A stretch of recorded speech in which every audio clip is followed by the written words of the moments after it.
오늘 우리에게 주시는 하나님의 말씀은 로마서 3장 21절에서 24절입니다. 12월답지 않게 날이 너무 포근해서 참 겨울을 지내시기는 참 좋으시죠. 춥지 않아서 또 비즈니스에 좀 어려움이 있는 분들이 계신지 모르겠습니다. 모쪼록 비즈니스도 잘 되고 또 이 겨울도 건강하게 잘 지내시기를 또 축복드립니다. 하나님의 말씀 로마서 3장 21절에서 24절 말씀을 다 같이 한 목소리로 읽겠습니다.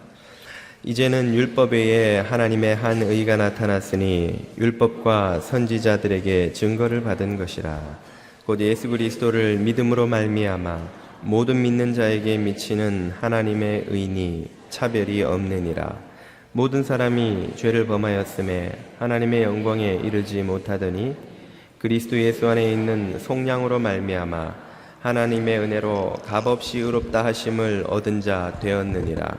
이 예수를 24절까지군요. 예.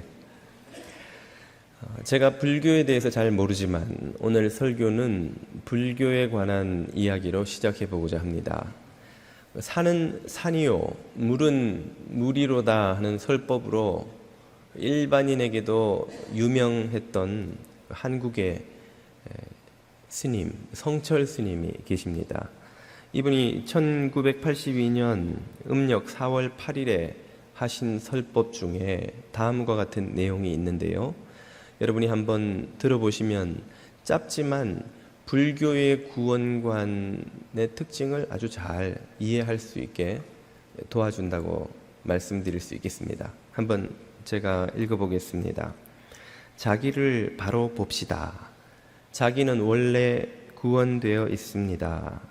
자기가 본래 부처입니다. 모든 진리는 자기 속에 구비되어 있습니다. 자기 밖에서 진리를 찾는 것은 바다 밖에서 물을 구함과 같습니다.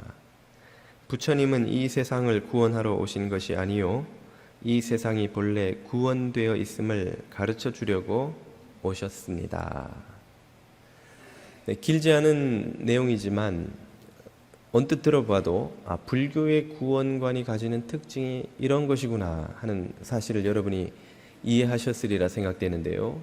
불교는 무엇보다도 구원의 빛이 사람 안에 이미 존재한다는 믿음 위에 서 있습니다.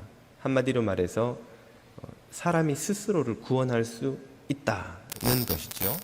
그래서 불교를 대표적인 자력구원 종교라고 소개합니다. 이 성철 스님의 설법에서도 그런 불교와 기독교의 내용을, 이 구원관을 비교하는 내용이 나옵니다만, 불교가 이렇게 자력구원 종교이기 때문에 불교에서 중요한 것은 그 스스로 하는 수양이 중요합니다. 스스로 돌을 닦아서 그 돌을 득해서 득도하는 경지에 이르는 것이 중요합니다만, 기독교의 구원과는 그와 반대지요. 우리 기독교는 구원의 빛이 우리 안에 있다고 인정하지 않습니다. 구원의 빛이 외부에서 들어와야 한다고 믿기 때문에 대표적인 타력 구원 종교라고 할 수 있습니다.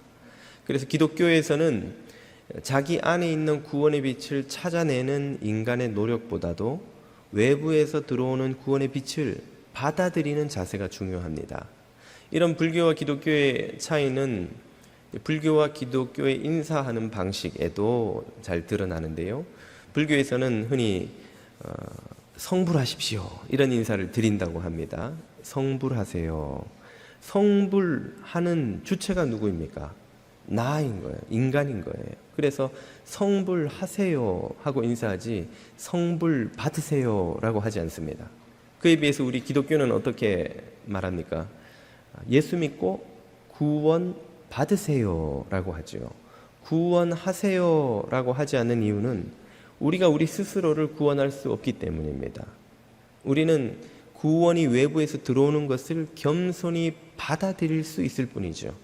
이 외부에서 들어오는 구원의 빛을 인간이 겸손히 받아들이기로 결단하고 수용하고, 그래서 그 빛을 쫓아서 순종하며 살아가는 이 자세 전체를 가리켜서 소위 믿음이라고 성경은 부르고 있는 것입니다. 우리는 로마서를 탐구하는 이 여정에서 드디어 믿음의 의미에 대해서 본격적으로 알아보기 시작하는 단계에 이르렀습니다. 오늘 로마서 3장 후반부를 읽으셨는데요. 사도 바울은 로마서 1장, 2장에서 긴 논증을 통해서 이방인들의 전적인 부패를 고발하고 그 못지않게 경건하게 사는 줄 알았던 유대인들조차도 하나님 앞에서 부패한 점에 있어서는 예외가 아니다라는 사실을 선언했죠. 이것은 비양심적으로 사는 사기꾼, 도둑놈들만 하나님 앞에서 죄인이 아니라 양심적으로 산다고 자부하는 이들조차도 하나님 앞에서는 역시 죄인일 수밖에 없다는 고발과 맥을 같이 합니다. 그래서 마침내 어떤 결론에 이르게 됩니까? 3장 오늘 읽은 23절이 그 모든 결론을 이렇게 요약해 줍니다. 모든 사람이, 여기서 모든 사람이란 율법 없이 사는 비유대인 죄인들뿐 아니라 경건하다고 하는 유대인들조차도, 비양심적인 도둑놈들뿐 아니라 양심적으로 선하게 산다고 자부하는 사람들조차도 하나님 앞에서는 죄를 범한 죄인으로서 하나님의 영광에 이르지 못하더니, 다른 번역본에서는 이 표현을 하나님의 영광을 잃어버렸더니 라고도 소개하고 있습니다. 본래 인간은 하나님의 영광을 소유한 존재였다는 말이죠. 창세기에 의하면 인간은 하나님의 형상을 가지고 하나님의 지혜를 가지고 그 하나님의 판단력을 가지고 하나님의 의로움을 가지고 창조된 존재였습니다. 그런 인간이 죄로 말미암아서 이 모든 형상이 파괴되고 그 판단과 지혜를 다 빼앗겨 버렸죠. 그것을 가리켜 하나님의 영광을 잃어버렸다고 묘사합니다. 그리고 그 죄로 인해 하나님의 영광을 잃어버린 결과가 바로 오늘 우리 인간이 살아가고 있는 현실입니다. 죄와 악의 수렁 속에서 살아가는 삶이지요. 타 종교의 사상도 또 비종교적인 세속 사상도 인간의 현실이 이렇게 죄로 인해서 부서지고 망가지고 훼손되어 있다는 사실에 대해서는 다 동의를 합니다. 그러나 아직도 동의하지 않고 있는 마지막 한 가지 가지고 있는 희망이 있는데요. 그것은 이 세상을 개선해 나가고 이 세상에서 구원을 받는 데에 인간의 힘으로서 그런 구원이 가능하다고 믿는 희망인 것이죠.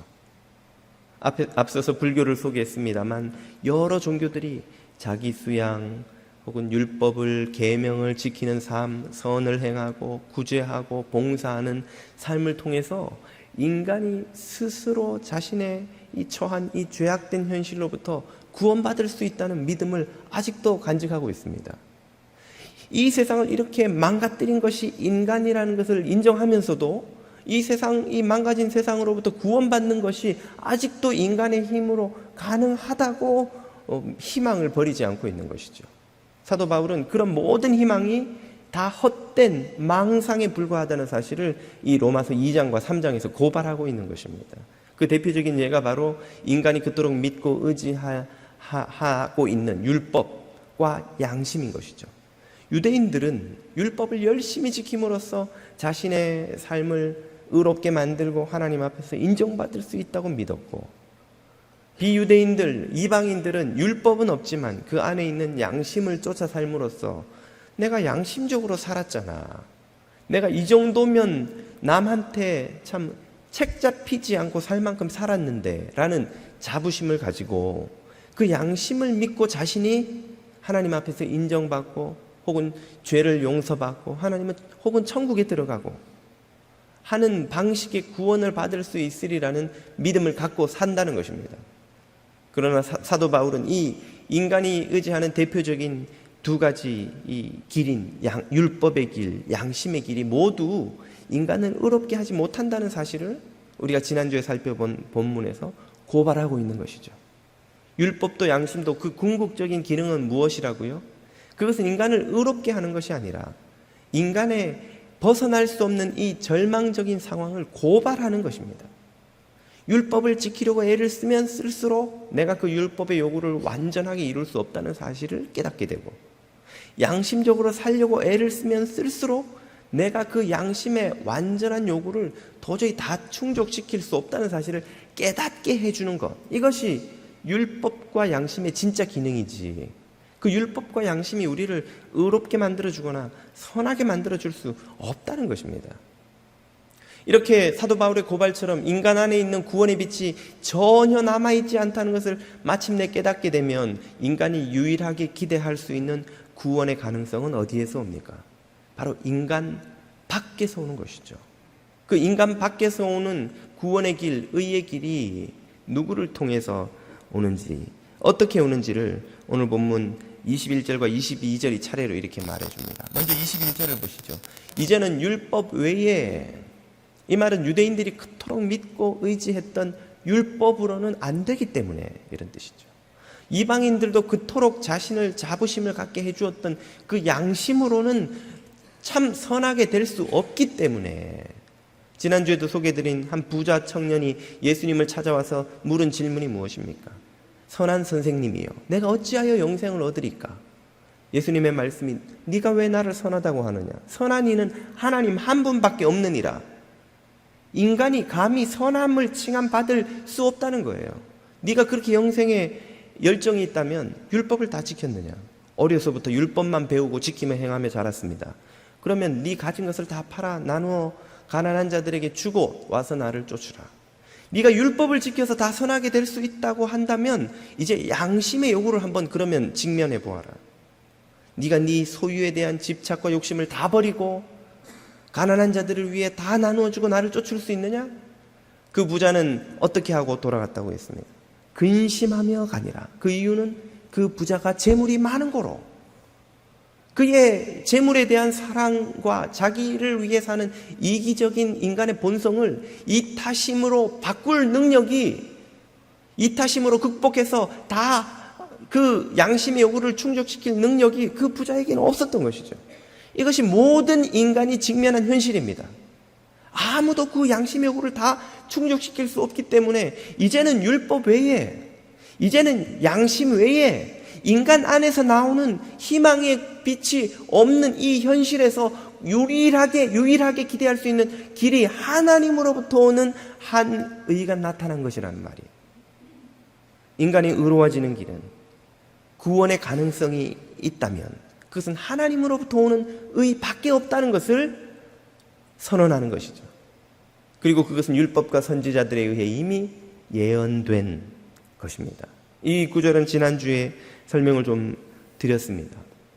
그 하나님으로부터 오는 의는 그러면 누구를 통해서, 어디를 통해서 온단 말입니까? 22절이 이렇게 알려줍니다.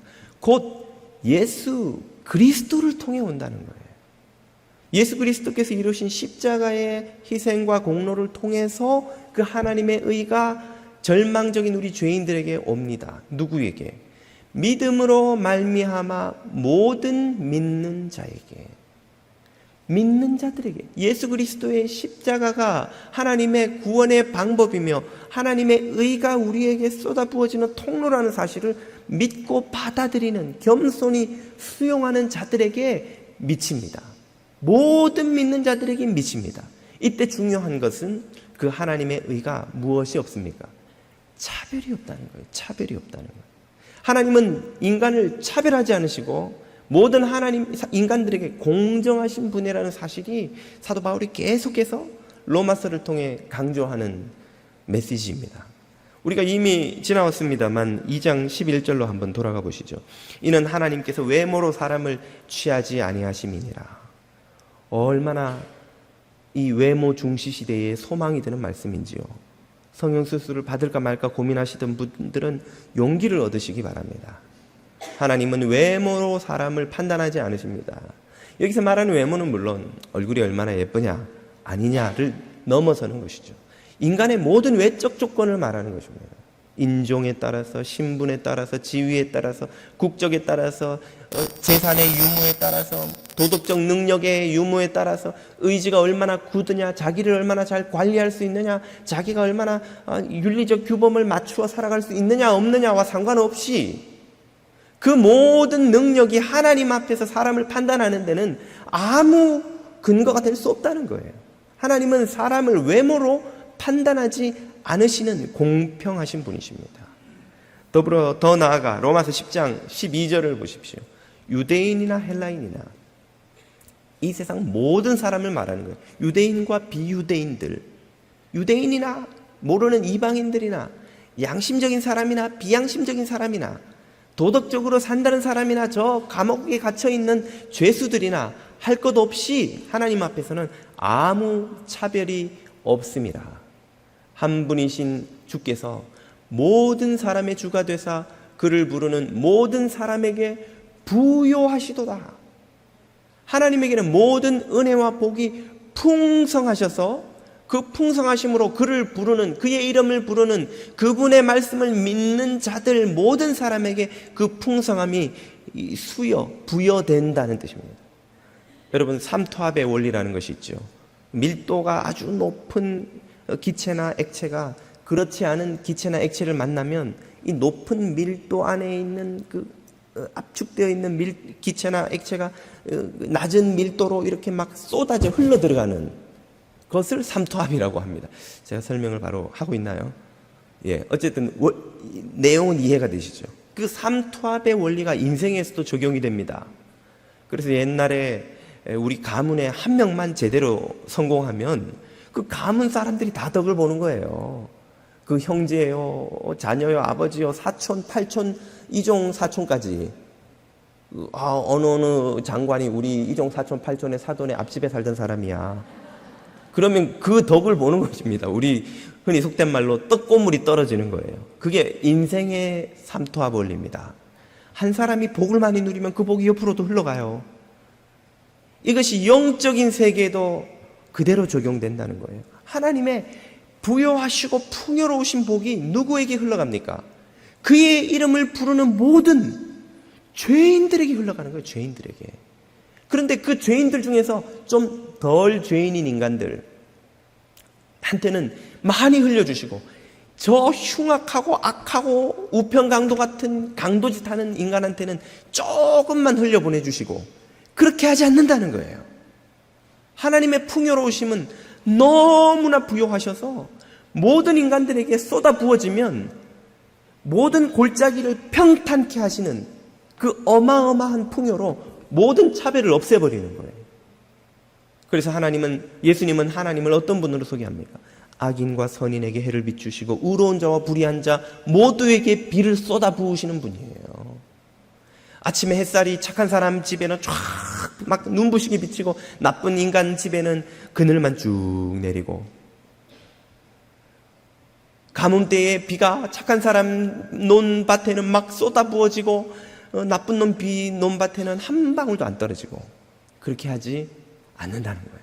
하나님의 풍요로우신 은혜, 하나님의 넘쳐나는 복은 모든 죄인들에게 무차별적으로 막 쏟아 부어진다는 거예요. 왜냐하면 너무나 그 하나님 안에 압축되어 있는 이 복과 은혜가 충만하기 때문에, 부요하기 때문에 그 밀도가 너무 높아서 이 죄인들의 텅 빈 완전 무와 같은 공허, 무와 같은 절망, 무와 같은 무, 먹는 무 말고 무 같은 그 존재에 그 은혜가 막 쏟아져 들어온다는 거예요. 일단 그분과 연결만 되면, 접촉만 되면, 그 문이 열리기만 하면, 그 길이 열리기만 하면 말이죠. 그래서 예수께서 말씀하시기를 내가 곧 길이요 진리요 생명이니, 주님과 그 길이 열리기만 하면 그 부요한 풍요가 쏟아져 들어오는데 무차별적으로 죄인들의 삶에 쏟아 덮여 그냥 평탄케 해버린다는 거예요. 차별이 없다는 것입니다. 차별이. 이 차별이 없다는 메시지는 당시 유대인들, 이방인들에게나 오늘 이 현대를 살아가는 사람들에게 엄청나게 충격적이고 중요한 메시지입니다. 당시 신분제 사회에서 살던 사람에게 차별은 상식이에요. 그 당시에는 평등, 공평 이런 개념 자체가 없었습니다. 태어나는 순간부터 그 신분과 인종과 국적과 시민권, 로마의 시민권 여부에 따라서 온갖 종류의 차별이 존재하고 그 차별이 하나도 이상하지가 않아요. 그게 상식입니다. 심지어 2000년이 지난 오늘날에도 인도의 카스트 제도 사회 아래서는 태어나는 순간 자신이 택할 수 있는 직업과 받는 대접과 살아가는 동네와 결혼할 수 있는 배우자의 계급과 모든 것이 다 정해져 있고 그것이 하나도 이상하지 않은 사회가 아직도 존재합니다. 그 당시에는 그건 상식이었습니다. 그런 세상에서 유대인들은 하나님이 자기들에게 특별한 사랑을 베푸신다는 데 대한 의심이 없었어요. 당연히 우리 유대인들은 하나님께 특별 대우를 받는 거예요. 우리 조상이 아브라함이죠. 모세를 통해 율법을 받았죠. 우리는 율법을 지키는데 목숨을 건 경건한 민족인데 이런 우리가 저 더러운 개 같은 이방인들하고 어떻게 같은 대접을 받습니까? 그 차별은 너무 당연한 거예요. 그것은 이방인들도 마찬가지예요. 로마인들은 로마인들대로 시민권 유무와 그들의 신분의 유무에 따라, 헬라인은 헬라인들대로 그들의 빛나는 철학 전통의 그 지혜의 유무에 따라, 배우고 배우지 않은 것에 따라 온갖 종류의 차별이 상식이었고, 이것은 영적 종교적 세계도 마찬가지입니다. 하나님에게 은혜를 입는 데는 온갖 종류의 차별적인 이 계급이 존재하는 거예요. 그런데 바울은 선언하기를 니네 유대인들이나 저 이방인 죄인들이나 똑같이 하나님 앞에서 차별 없이 놀라운 긍휼과 은혜를 그 무차별적으로 받는다 라고 선언했기 때문에 이 복음의 메시지가 유대인들에겐 충격이었던 것입니다. 어떻게 차별이 없을 수가 있느냐, 어떻게 무차별적으로 다 똑같이 하나님이 사랑하고 긍휼히 여기고 용서해 주실 수가 있단 말이냐, 충격을 받았던 것입니다. 반대로 오늘 현대 세계에는 그 반대 방향으로 차별에 대한 문제제기가 여전히 있습니다. 오늘날에는 왜 차별하냐는 거예요. 복음의 메시지가 모든 이들을 무차별적으로 사랑하고 있다는 이 하나님의 사랑을 선포하는데, 많은 현대인들은 이 복음을 거부하는 이유로 그 복음이 차별적이라고 반박하는 것입니다. 아니, 왜 기독교에서는 기독교를 믿어야만, 예수의 이름으로만 구원받을 수 있다고 하냐는 겁니다. 다른 석가든 알라든 마호메시든 브라만이든 착한 좋은 신이 많은데, 또 기독교의 믿음 말고도 선을 행하며 양심적으로 열심히 정직하게 성실하게 돈 벌고 사는 그런 착한 사람들이 많이 있는데, 그런 사람들은 하나님이 구원치 않으시고, 저 교회 다니는 죄송합니다, 이쪽에 계신 분들은 저 교회 다니는 못되게 사는 인간이 구원을 받는다니, 이것이야말로 차별이 아니고 무엇이냐라는, 하나님이 차별적이라는 방식으로 이 도전, 하나님에 대한 문제제기, 도전이 있다는 것입니다. 거기에 대한 사도 바울의 대답은 무엇입니까? 바울은 두 가지 의미에서 하나님이 차별 없는 공정하신 분이라고 선언합니다. 첫 번째는 인간을 판단하는 기준에 있어서 차별이 없습니다. 다시 말해 인간에게 들이대는 잣대가 모든 사람에게 공평하게 적용된다는 것이죠. 그 사실에 대한 그 결과를 오늘 본문 23절에서 다시 보면 이렇게 말씀하십니다.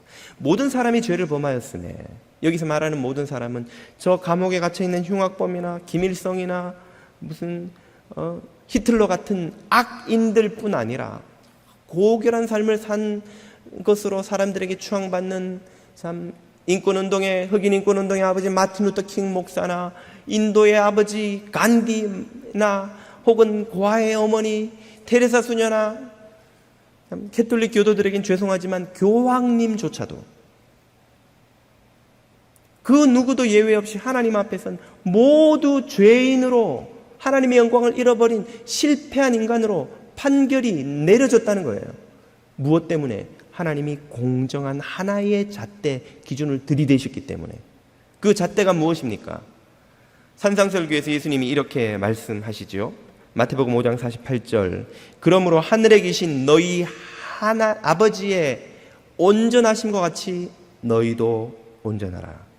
인간이 하나님 앞에서 의롭다고 온전하다고 인정받을 수 있는 유일한 길, 유일한 기준은 하나님의 온전하심 수준까지 온전한 거예요. 하나님이 거룩하신 수준까지 거룩한 것입니다. 하나님에게 흠이 없는 수준까지 흠이 없어야 그 사람은 의롭게 될 수 있다는 말이죠. 그 기준으로 사람을 잣대를 재보면 그 누구도 자격을 얻은 사람이 아무도 없다는 거예요. 없다는 거예요. 모두가 미달이라는 것입니다. 무한대에서 백을 빼나 억을 빼나 조를 빼나 답은 무한대인 것처럼 완벽한 거룩에서 부족한 이는 조금 부족하나 완전히 부족하나 율법을 하나를 어기나 모든 율법을 어기나 하나님 앞에서 죄인인 것은 똑같다는 것입니다. 저기가 키가 한 1m 85 정도 된다고 보고 제가 물에 들어가면 믿으세요. 2m 물에 빠져 죽거나 2000m 물에 빠져 죽거나 숨이 막혀 죽는 것은 똑같은 거예요. 나는 2m 물에 빠져 죽었으니까 2000m 물에 빠져 죽은 사람보다 좀 덜 고통을 느껴서 2m 물은 별로 숨이 조금 막혀 2000m는 좀 많이 막힐걸? 그렇지 않다는 거예요. 하나님의 이 완전하신 기준에 미달되었다는 사실에서는 죄인이나 우리가 볼 때 좀 선하게 산 사람이나 다 거기서 거기고 똑같다는 것입니다. 이런 인간에게 들이대는 판단의 잣대가 똑같다는 점에서 하나님은 차별이 없이 공정하신 분입니다. 두 번째로 하나님은 그 절망적인 희망이 없는 인간에게 은혜를 베푸실 때에 모든 사람에게 똑같이 차별이 없이 베푸신다는 점에 있어서 공정하다는 것입니다. 24절이 이 점을 이렇게 말하죠. 그리스도 예수 안에 있는 속량으로 말미암아 예수님이 이루신 속죄, 죄 용서를 통해서 하나님의 은혜로 값없이 의롭게 되는 길을 사람들에게 주시는데 그 길을 누구에게 열어주십니까? 모든 믿는 자에게. 의롭게 산 니고데모나 아리마대 요셉이나 존경받는 그들이나 혹은 우평강도같이 평생을 죄악 속에 살던 사람이나 똑같이 하나님 앞에서 무차별적인 은혜를 거저 공짜로 믿음으로 그저 겸손히 수용함으로 받아들이게 해 주신다는 말이죠. 거기에는 아무 차별이 없다는 것입니다. 봉사를 하며 기부를 하며 많이 산 사람한테는 하나님이 좀 더 주시고 은혜를 좀 더 많이 베푸시고 너 같은 인간한테는 야 요만큼 이것도 그냥 감지덕지 해라. 야.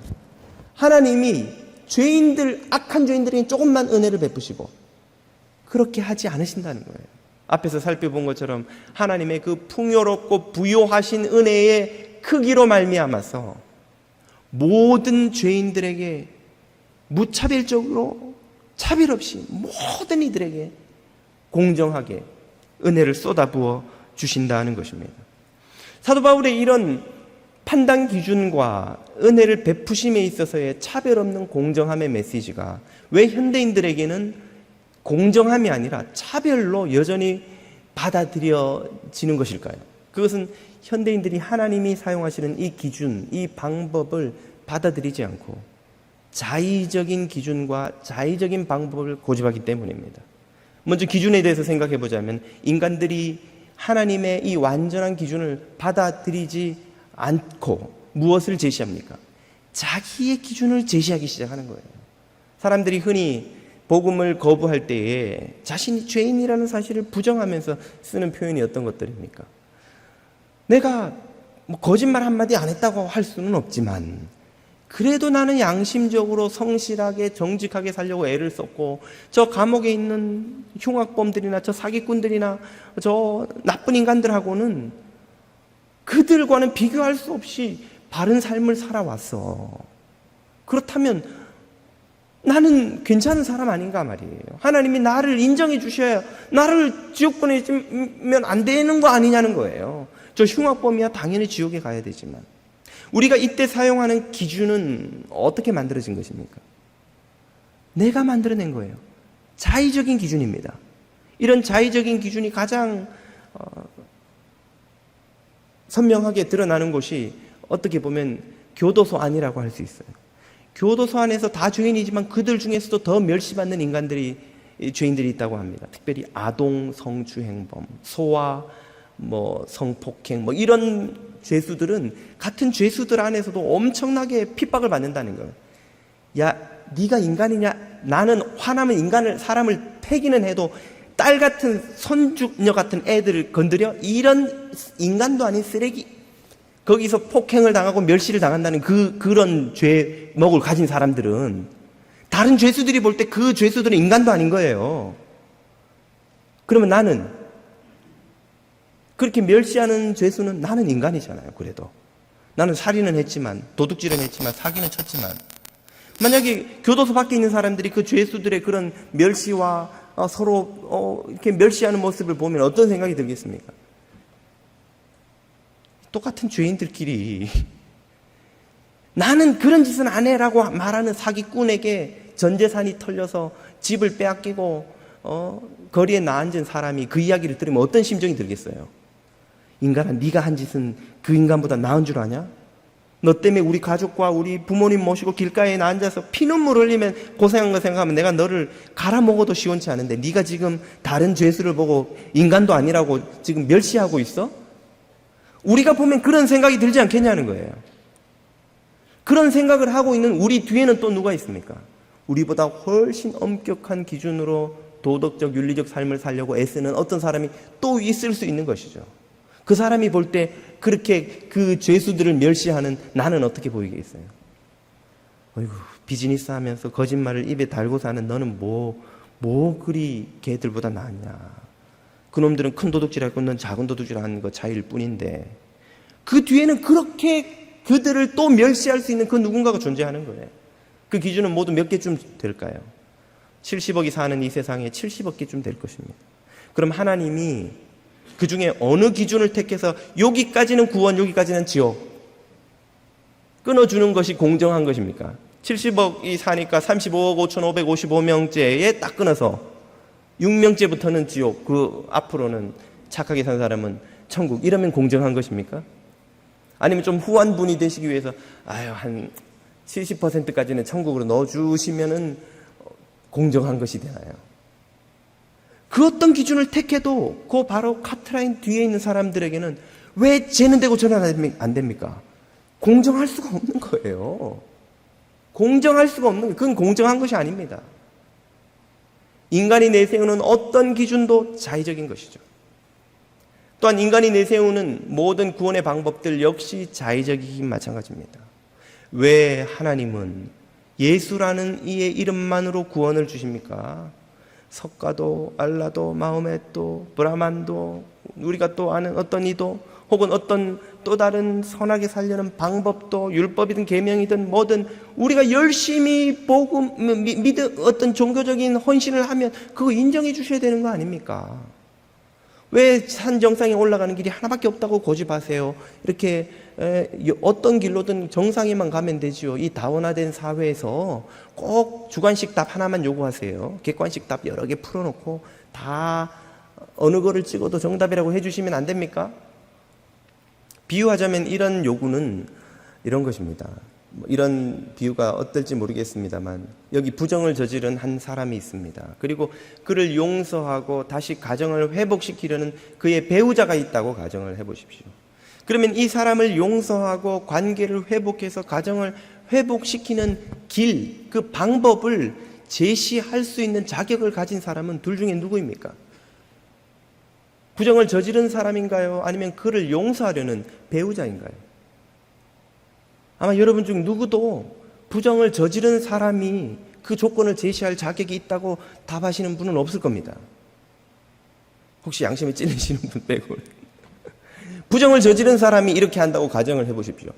여보, 내가 좀 잘못을 하기는 했지만 그래도 말이야, 우리가 회복되려면 이런 과정을 거치는 게 좋지 않을까? 내가 앞으로 이렇게 하기로 하고 이렇게 약속을 하지. 그럼 당신은 이렇게 날 용서해줘. 그러면 없던 과거의 잘못은 없던 걸로 하고 우리 다시 관계를 회복하고 가정을 지키자고. 그 이야기를 듣는 배우자의 기분이 어떻겠어요? 기가 막히죠. 기가.